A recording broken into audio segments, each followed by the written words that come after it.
Előkapott egy zseblámpát, és azzal terelgetett minket. Körülbelül összetojtam magam. Csillagközi hadiflotta, francia Bordeauxba értünk, már élő halottak voltunk. Neoklasszikus francia építészet, mesebeli diadalív, a harangóriást Armand Louise-nak nevezik. Szeretem kiélni a piromán hajlamaimat is. Megélhető a spiritualitás ezen a helyen.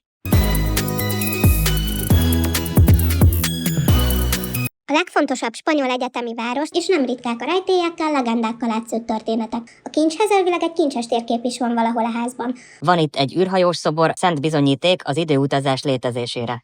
A legenda úgy tartja, hogy ha valaki megtalálja az őt ábrázoló koponyát és a rajta lévő békát, az utána szerencsés lesz. Komm tanzen. Ich will nicht. Komm trinken. Ich will nicht. Komm schlafen. Too late. Az otthonlétünk alatt bőséges családlátogatásokban volt részünk, mindenhol mindent is befaltunk, aztán egy hónap hídlalás után plusz 5 kilóval elindultunk vissza Portugáliába.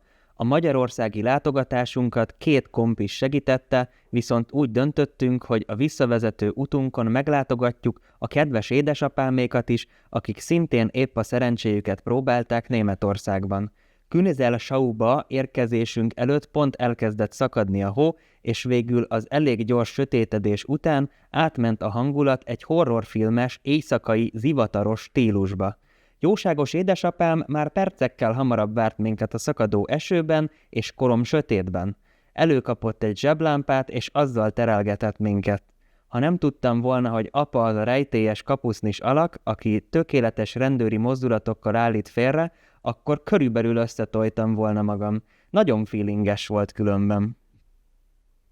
A rejtélyes édesapáméknál egyébként még a mobil internet lefedettség is misztikus, mert a világűrben pont úgy tanyázik egy csillagközi hadiflotta, hogy az egész lakásban csak is egy fixen beállított pontban van 4G lefedettség, és az is tökéletesen követi a mindent vagy semmit elveket, mert egy pár centis elmozdítás után még a térerő is megszűnik. Ezek a különös szituációk nagyban megnehezítik a kapcsolattartásunkat, de szerencsére ott létünk alatt nem történtek paranormális jelenségek.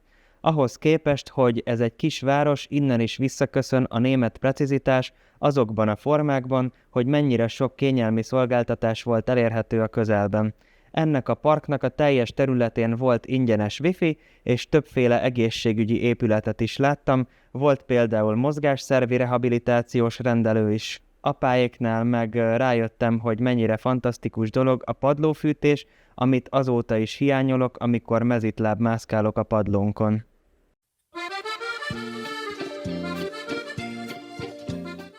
Amit többet nem fogunk csinálni ebben az életben, az az, hogy este 6-kor nekivágunk egy több mint 12 órás útnak.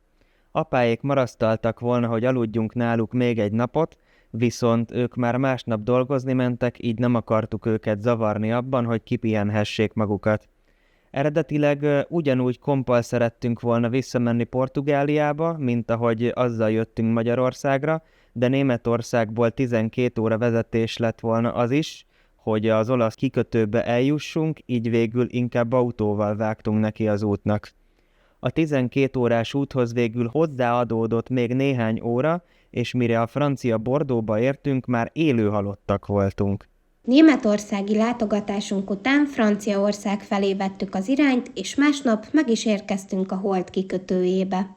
Bordeaux-i körútunk első helyszíne a Place de la Bouche volt, vagyis a Tőzsdetér, amely az UNESCO világörökség listáján a 18. század kiemelkedő városi és építészeti együtteseként szerepel. Ez nem is csoda, hiszen a neoklasszikus francia építészet egyik leglenyűgözőbb alkotása.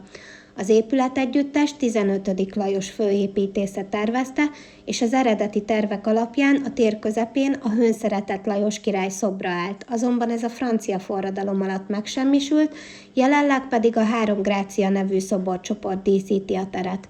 Az épületegyüttes ma a Kereskedelmi és Iparkamarának, a Vám és Közvetett Jogok Igazgatóságának és a Nemzeti Vámmúzeumnak ad otthont.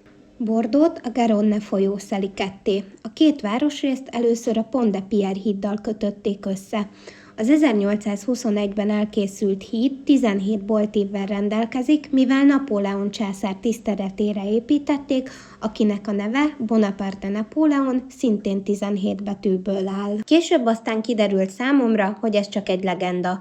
A híd eredetileg 19 évvel rendelkezett volna, de költségvetési okokból lerövidítették. A Garonne sétányról letérve a Port Chaillou irányába folytattuk a város felfedezését. A kapu egykor a város főbejárata volt a kikötő felől. A gótikus és reneszánsz jegyeket is tartalmazó mesebeli diadalív, mintha csak egy portál lenne Walt Disney világába. A kapun áthaladva pedig valóban egy kedves kis mesevilágban érezhetjük magunkat, ahol a szűk kis utcákon sétálva kiváló kávéillat mellett a történelem szele is megsimogat minket. A várost még a kelták alapították a Krisztus előtti 3. században. A 12. és 15. század között a terület az angol királyi családhoz tartozott, ami minden szempontból nagy fellendülést hozott a városnak. Ebben az időszakban épült meg például Bordeaux első egyeteme is.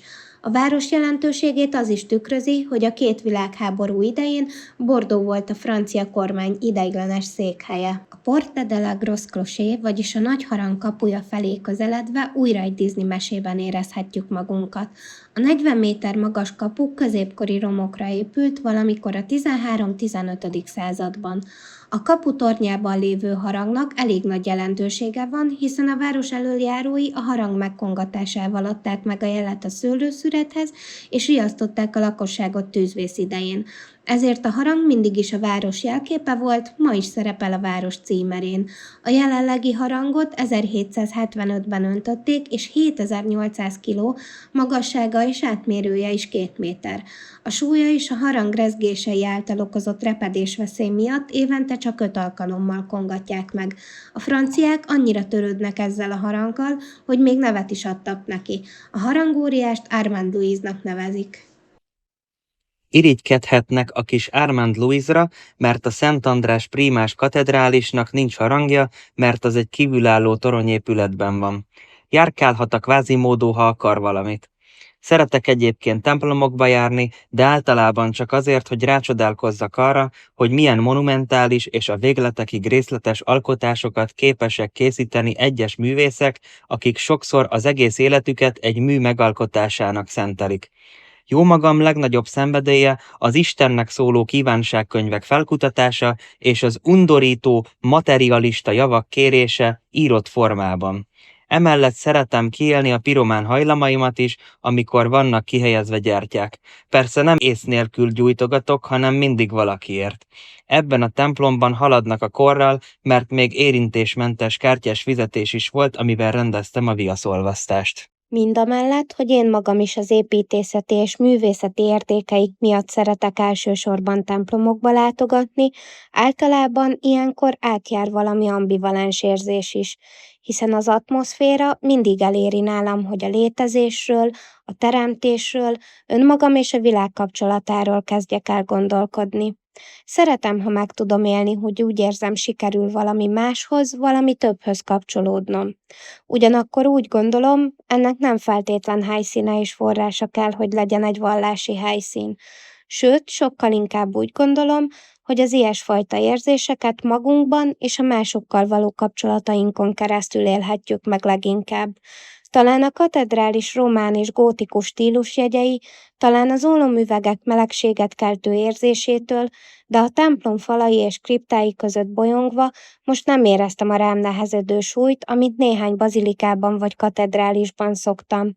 A reneszánsz stílusjegyek ebben a katedrálisban csak az orgonánál maradtak meg, így összességében nem túl hivalkodó. Számomra így még éppen megélhető a spiritualitás ezen a helyen.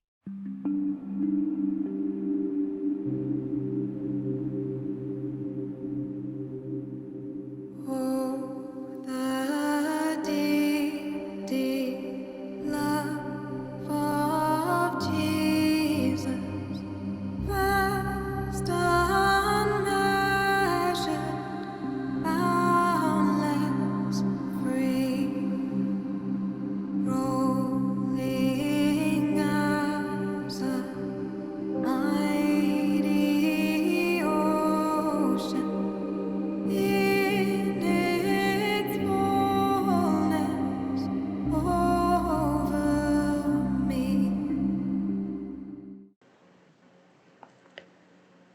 spirituális utazásunk a Jardin Publicban való sétánk során folytatódott. A Bordeauxba beszökött ősszel a parkfáinak halklombjai alatt sétálva találkoztunk. Az ősz a parkot, mint festővásznat borította be méz színeivel. A lombhullatók, az örökzöldek és a trópusi növények diverzitása kiválóan szimbolizálja az elmúlás és a megújulás körforgása mellett a világ állandóságát. Aztán újra az alkotón, a teremtésen kezdek merengeni. Szóval számomra az óriás mamutfenyők és a fürtös tölgyek közti imbolygás ugyancsak elmélyült spirituális állapotokhoz tud vezetni. A csodálatra méltó különleges fák között járva, a csicsergő madarak dalát hallgatva igazán könnyű kapcsolódni a természethez, a körforgás részének érezni önmagunkat. A parkot a humanizmus nevében hozták létre, hogy kellemes környezetet, találkozóhelyeket teremtsenek a bordóiak számára, és mint egy második esti tőzsde segítse az üzleti életet is.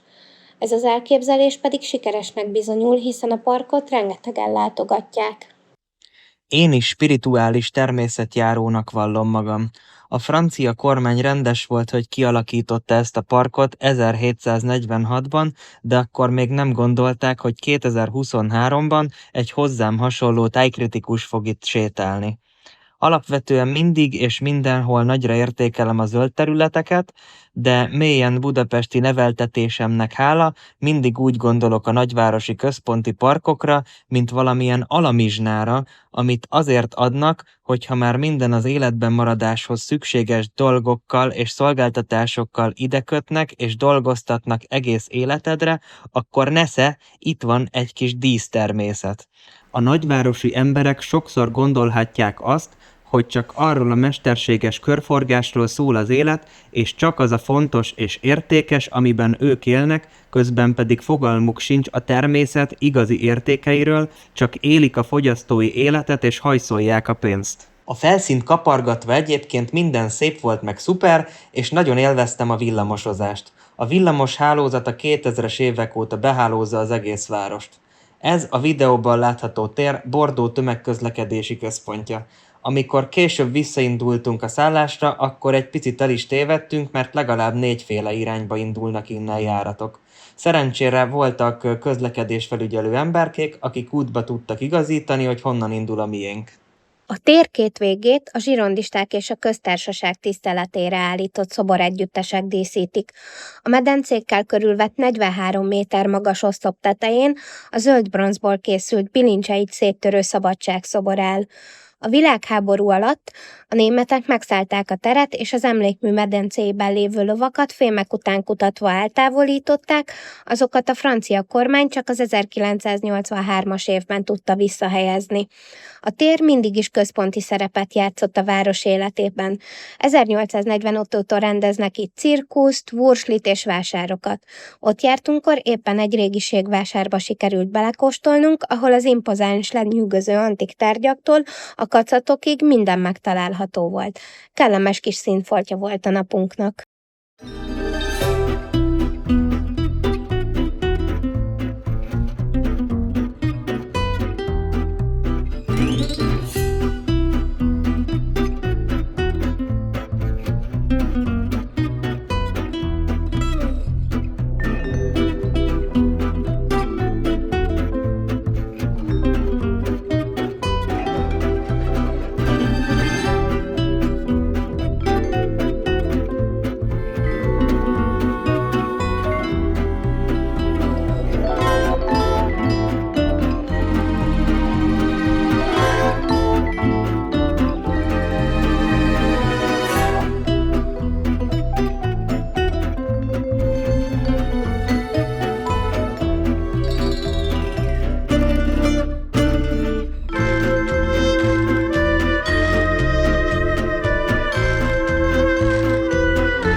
antik vásár után átsétáltunk a közeli karácsonyi vásárba, ahol először azzal szembesültünk, hogy mennyire ügyelnek a biztonságra.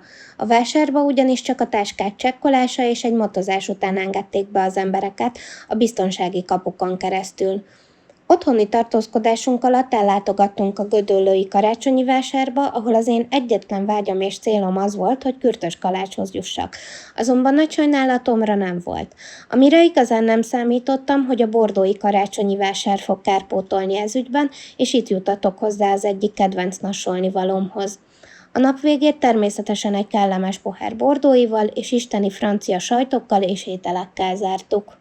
Az árak egyébként sokkal kedvezőbbek voltak a bordói karácsonyi vásáron, mint például egy budapestin. Az árértékarány sokkal jobb, mert adagban is nagyobbat adnak az ételekből. Kézműves termékekből is láttam olyat, amit még akár meg is vettem volna, csak nem lett volna hova tenni. Annak ellenére, hogy itt is ki voltak sajtolva a dolgozó emberek, mindig mindenhol nagyon kedvesen és törődően szolgáltak ki.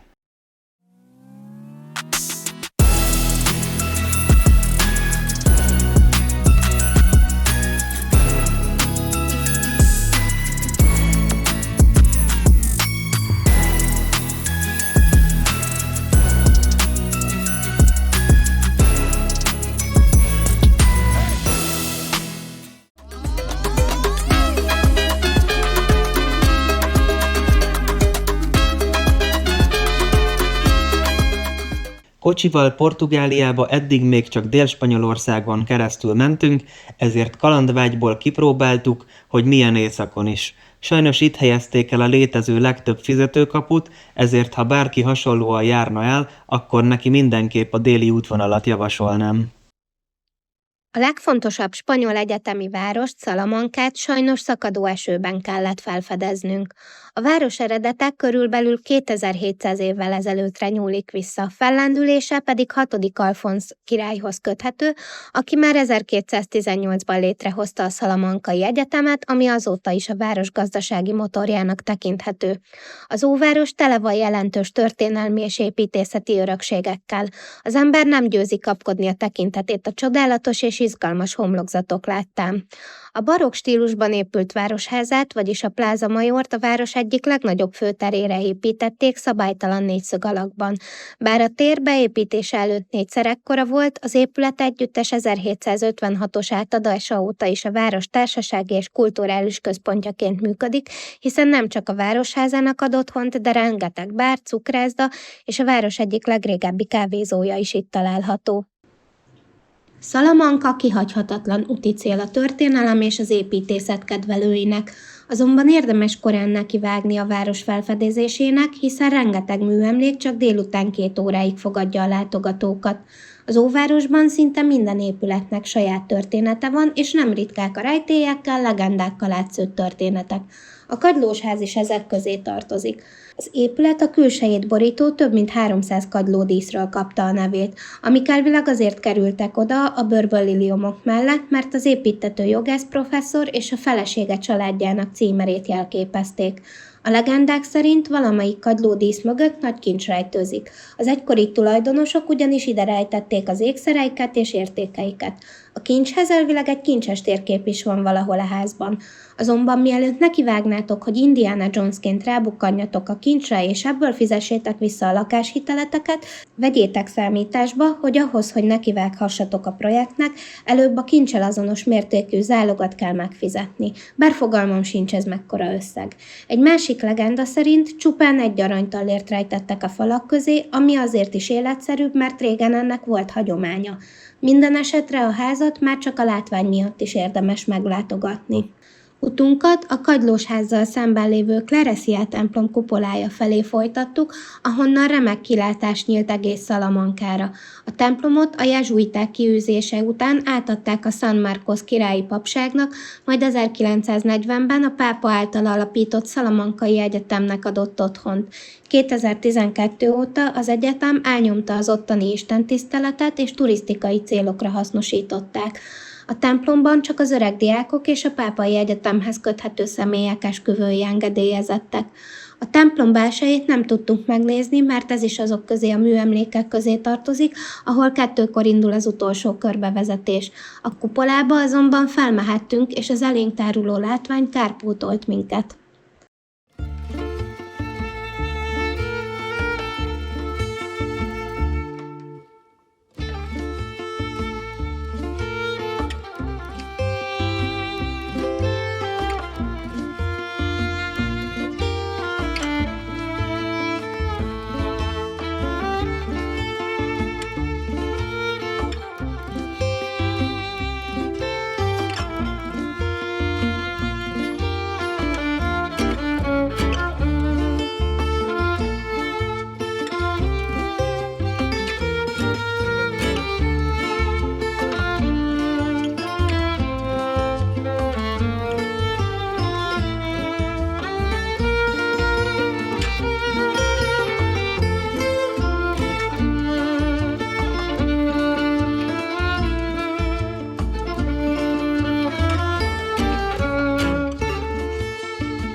Annak ellenére, hogy egyáltalán nem hatnak rám a babonák vagy a karma, az egész életemet végig kísérte a nagyon jó szerencse, és általában mindent elkövetek, hogy tápláljam.